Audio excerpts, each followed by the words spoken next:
Hello po, ako po si Nalin Lumingis. Inanyayahan ko kayong manood ng VM Powered. Sana po ma-inspired kayo sa aking story.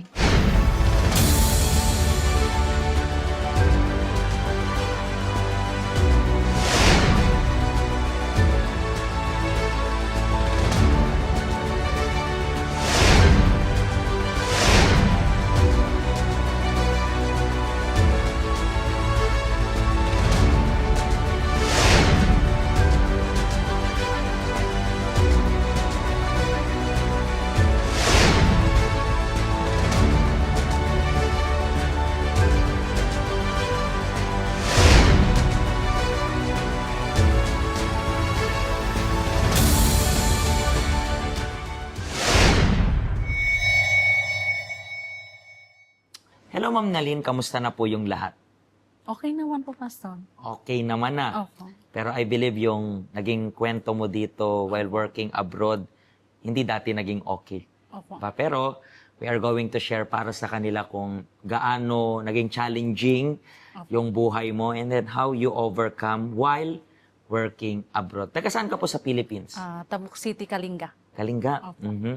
And ilang years na rin po kayo na OFW? 3 years and 6 months po, Pastor. Pero dito lang rin sa Hong Opo, Kong, dito no? lang po sa Dito rin sa Hong Kong. And way back 3 years ago, ano yung naging pinaka-reason mo kung bakit ka nag-decide na mag-abroad? Ang pinaka-reason ko po, Pastor, is sa family ko po. Especially kasi ako po yung panganay. And then may pinapaaral po akong kapatid. So, hindi sapat yung sahod ko sa Philippines, so I decided na mag-abroad. So, nag-work ka na that time sa Philippines. Ano po yung work mo sa Philippines? Sa tito ko po, ako po yung nag-aalaga at the same time kasi yung tita ko po is broker. So ako din po ang parang secretary niya lang po. Ganun po. Okay. So, family-related Opo. rin. And diyan sa lugar ninyo, sorry to ask, pero sa mga ganyang klase ng work, before you nag-work ka, magkano rin yung monthly na nagiging sahod? Nag-start po ako, Pastor, ng 2.5. 2.5? Opo. Buwan yan? Yes po. Isang buwan? Opo. Wow. And then umabot rin hanggang... Ang 5. Pero maliit talaga. Maliit talaga po, Pastor. Hindi po talaga kasya. For sure. Kasi kung titingnan, kaya napilitan ka na rin talaga mag-abroad that time. And bakit Hong Kong? Kasi po, unang-una, yung sa salary. Mataas yung sahod and then first stepping stone ko. So meron ka ring Opo. target. Saan rin sana yung target mo? Kasi po yung tito ko is nasa Canada. So sabi niya mag-stepping stone ka ng Hong Kong and then tutulungan kita makapunta rito. So talagang ang pinaka-main goal talaga is talagang Canada talaga. No? Opo. Hindi, talagang stepping stone lang lahat ng ito Opo. dito. And gano'n rin po katagal yung naging process ninyo since yung day one na nagpa-process kayo until yung makaalis kayo? More or less, mga ilang buwan rin? Pandemic po yan, Pastor. Pandemic. Nataon po ako ng pandemic. And then, ang nangyari pa po yan sa akin, yung unang agency na in-applyan ko is may nangyari. So, tapos na lahat po actually yung mga papers ko, visa na lang pong hihintayin. So, ang nangyari that time is, naghihintay ako kasi tapos na lahat. Parang wala pa. Palipad na yung mga kasama ko. Tapos ako lang parang, ba't ang tagal? So, ang ginawa ko, tumawag ako sa agency. Nagtanong ako. So, ang reason ng agency is, yung medical ko. Pero, hindi yun po ang naging problema. So, at the same time na inaalam ko talaga, yun pala nag-back out si employer. Okay. Habang nasa Pinas po ako. So ano yun? Pag ganun, Panibago po, talagang apply. parang na-terminate ka na, parang ganun. Wala Parang pa ganun man, na po, na-terminate ka opo, na agad. Parang So, ganun po.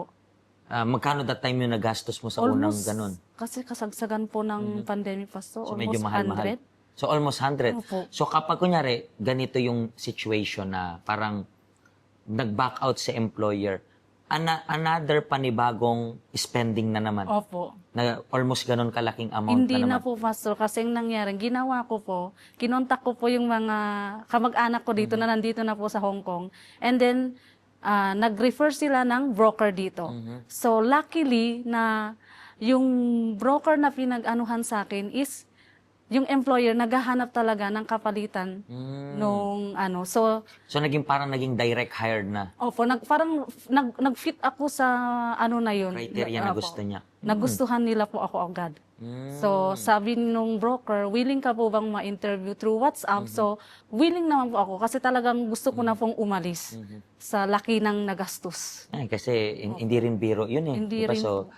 and para makuha mo yung 100,000 inutang mo pa yun o hindi naman? Inutang ko po lahat po yung pastor. Hinirang po, actually po yung papa ko is nang hiram din.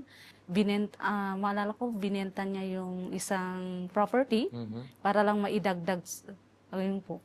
Talagang, malaking sacrifice rin eh, no? Opo. That's why, kapag may plano tayong ganito, we have to make sure na, unang-una sa lahat, yung agency is hindi manlulokong agency. Hindi Diba? naman po No, siya. what I mean, hindi sa'yo, Opo. but in general kasi, di ba, last time sa episode natin, na-scam. Then, and sa panahon natin ngayon, dami ng manluloko. Opo. Pangangakuan ka, and then meron na daw kuno, and then ending, Wala na. minsan, okay nga kung nandyan pa rin yung agency, at least yung agency na yan, Opo. susuportahan kay paano kapag pati agency naglaho rin. So, Yun nga po. anong habol mo? But, nandito ka na sa Hong Kong this time, and ito pa rin yung employer mo. Eto po ngayon. Ito pa rin. Opo, So, parang isa pa lang naging employer Isa mo. lang po. Okay. And sa pag-work mo dito ng 3 years sa Hong Kong, and especially while working abroad, ano yung pinakamalaking naging dagok sa buhay mo? Ito po yung nagkasakit ako. Talagang sobrang pong apektado. Kasi syempre, nandun ka sa malayo din ka po sa pamilya and then ganun na po ang nangyari. So, para magkaroon yung idea, yung mga viewers natin, ano yung naging sakit mo po? Ako po ay isang breast cancer, stage 3. And then meron pa po akong high blood, meron din akong ovary cyst, at meron din po akong cyst sa backbone. So, ang dami. Yes, Multiple. ang dami ang po, multiple po siya. Actually, makikita nyo po dito sa picture ngayon, yung situation niya nung meron siyang ng cancer. Makikita nyo po dito yung sa picture na to, yung difference. Makikita nyo yung nakaraan niya. And ito po is nangyari lang, kailan lang po? Pag-renew ko po ng second contract, nakabalik na po ako galing bakasyon, Pastor. Paano na-discover? Nagpa-check up ka? Ganun? Kasi po, inuubo ako. Tapos, sabi ng employer ko, magpa-check up ka. And then, sinabi ko din kasi napansin ko kasi yung breast ko. Sabi ko, ma'am, parang may kakaiba sa breast ko kasi nagsugat na siya eh. So, yung bukol ang laki din. So, sabi niya, sige, i-ano mo din. So, Pa-check mo rin, no? pa-check ko rin. So, ayun. And then, ano yun? Pagka-check up pa lang, stage 3 na agad. Hindi po, ni-refer muna ako ng doktor sa hospital through biopsy. And then, after that biopsy, doon na nila nakita. Pero yung finding agad is stage 3 agad. Hindi man lang parang... Hindi pa po sinabi na stage 3 kasi ang dami pa pong after biopsy, nagmammogram pa ako.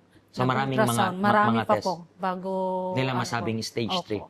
Pero hindi siya yung katulad kasi 'di ba may mga tao na parang stage 1 muna yung unang discovery and then stage 2 hanggang naging stage 3. Sa'yo, yung nakuha na yung lahat ng result, stage 3 na agad. And paano yun naka-impact nung narinig mo yun? Kasi ano eh, 'di ba? Ang hirap nun. Alam natin na kakambal ng word na cancer is kamatayan. Opo. Diba? Hindi yan tago sa kaalaman natin kapag narinig mo. Even though minsan nga stage 1, 'di ba? Or hindi pa naman siya ganoon kalala, basta narinig mo na yung word na cancer, parang guguho na lahat ng and then ikaw, how were you yung narinig mo yung ganong balita? Sa akin po, oo na medyo masakit napakinggan kasi yung isip mo is kamatayan na talaga. Yung parang ano na mahihirapan ka. So, ang ginawa ko niyan, parang sabi ko ay hindi pwede.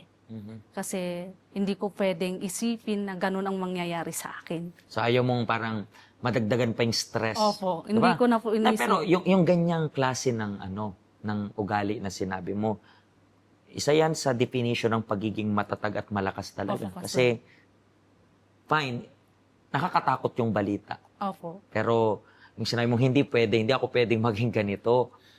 That was a very good spirit. Kasi Awesome. instead of isipin, wala, mamamatay na ako, kakaisip mo, mamamatay, and then eventually nagiging malala lang rin yung lahat. Opo, Pastor. Diba? So, pero paano ka nakapunta dito sa health center?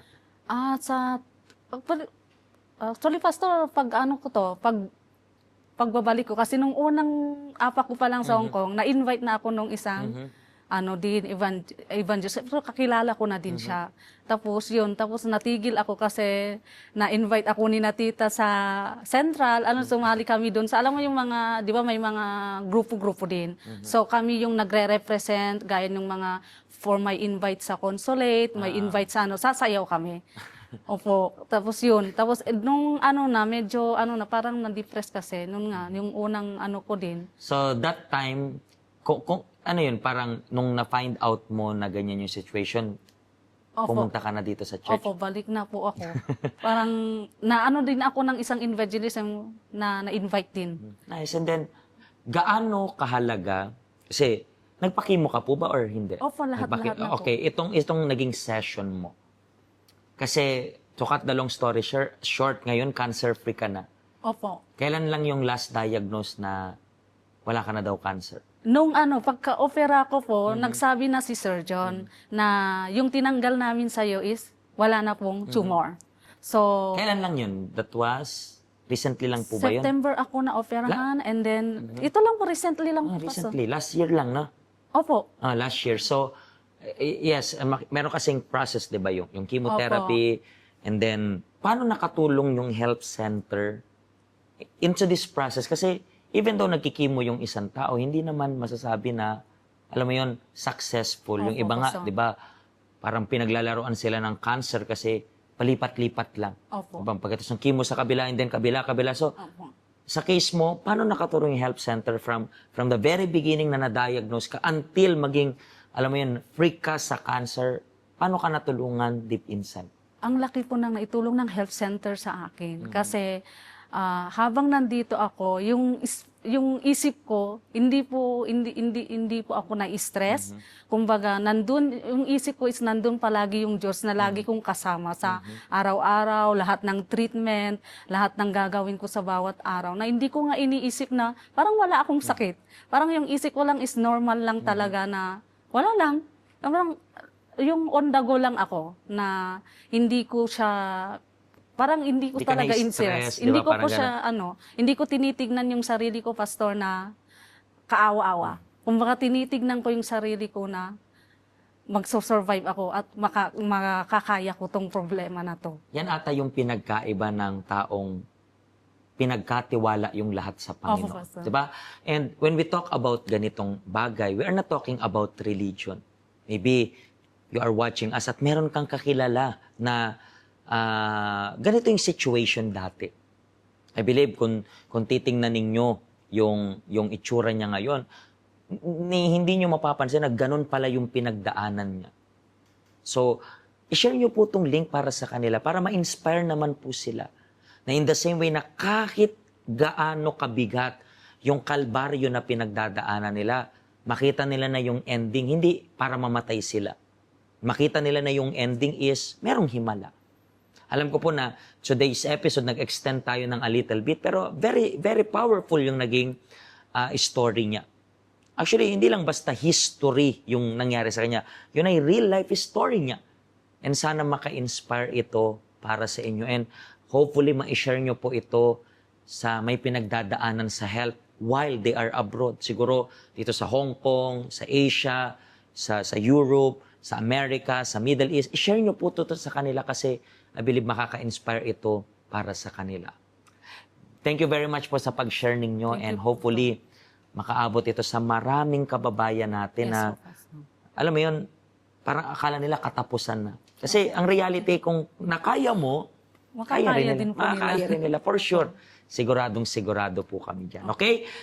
Magkita-kita po tayo sa next episode ng isang real life story ng kababayan natin na OFW. Bayani kong ituring. Pero sa labas na bayani na yan, sa loob nila maraming silang pinagdaanan. Malay mo po, next time, ikaw naman yung makakausap ko dito, sharing yung inyong real life story. Pagpalain po kayo ng Diyos at hanggang sa susunod muli.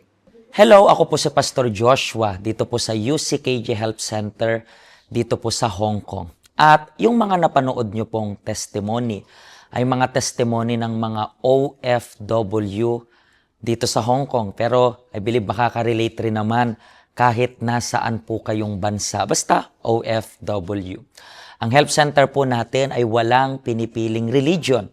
Base na rin po sa name, Health Center. Kung kailangan nyo po ng karagdagang information, nandito lang po sa baba lahat ng information na kailangan ninyo. Kontakin nyo lang po kami at magiging masaya po kami na matulungan ka, ma-assist ka, nasaan man po kayong bansa. Pagpalain po kayo ng Diyos.